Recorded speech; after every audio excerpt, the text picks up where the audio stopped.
Belki yine gelirim. Dudaklarımı kanatırcasına ısırıyorum günlerdir. Her sözcük dilimin ucunda küfre dönüyor çünkü. Bir gök gürlese bari diyorum. Bir sağanak patlasa. Bitse bu sessizlik. Bu kirli yapışkanlık bitse. Ama bir tufan az mı gelir yoksa yine de? Yırtılan ve parçalanan bir şeyler olmalı mutlaka. Hiç durmadan yırtılan ve parçalanan bir şeyler. Oysa ne kadar sakin bu sokaklar ve bu kent. Ne kadar dingin görünüyor bana şimdi gökyüzü. Gidenler nerede kaldılar? Özledim gülüşlerini. Bir kenti güzelleştiren yalnız onlardı sanki. Onlardı çocuklara ve aşka öylesiye bağlanan.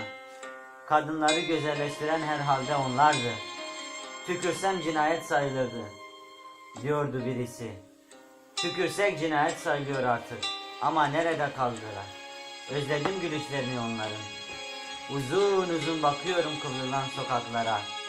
Tek yaprak bile kıpırdamıyor nedense. Ve tek tek söndürüyor ışıklarını varoşlar. Alnımı kırık bir cama yaslıyorum. Kaynıyor. Kanımın pıhtılarında güllerin serinliği. Ve fakat bir cellat gibi yetişiyor pusudaki. Dilimin ucunda küfre dönüyor her sözcük. Yaşamak neleri öğretiyor düşünüyorum. Okuduğum bütün kitaplar paramparça. Çıkıp dolaşıyorum akşamüstleri bir başıma. Bir uçtan bir uca yalnızlıklar oluyor kent. Bulvar kahvelerinin önünden geçiyorum. Sarmaşık aydınlar, arabesk hüzünler, bir gazete sayfasında sere serpe bir yosma. Sesler gittikçe azalıyor, kuşlar azalıyor. Ve ne zaman yolum düşe vurulduğum yere, kızgın bir halka oluyor boynumda o sokak. Hüznü yalnız atlarımız duyuyor artık. Biz çoktan unutmuşuz böyle şeyleri. Ama içimde bir sırtlanın dalgın duruşu ve dilimin ucunda küfre dönüyor her sözcük. İçimde zapt edilmez bir kırma isteği, dizginlerini koparan bir at sanki bu. Soluk soluğa kalıyorum her sonbahar.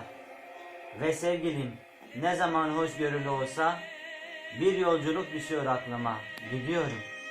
Bütün gençliğim böylece geçip gitti işte. Ama hala bir şeyler var vazgeçemediğim. Hangi duvar yıkılmaz sorular doğruysa. Bir gün gelirsek hangi kent güzelleşmez. Şiirlerin bir dostun vurulduğu yerde yakıldı. Geri almıyorum külleri yangınlar çıksın diye. Devriyeler çıkart şimdi, bütün ışıklarını söndür. Sorduğum hiçbir soruyu geri almıyorum ey sokak. Ve dilimin ucunda küfre dönüyor her sözcük.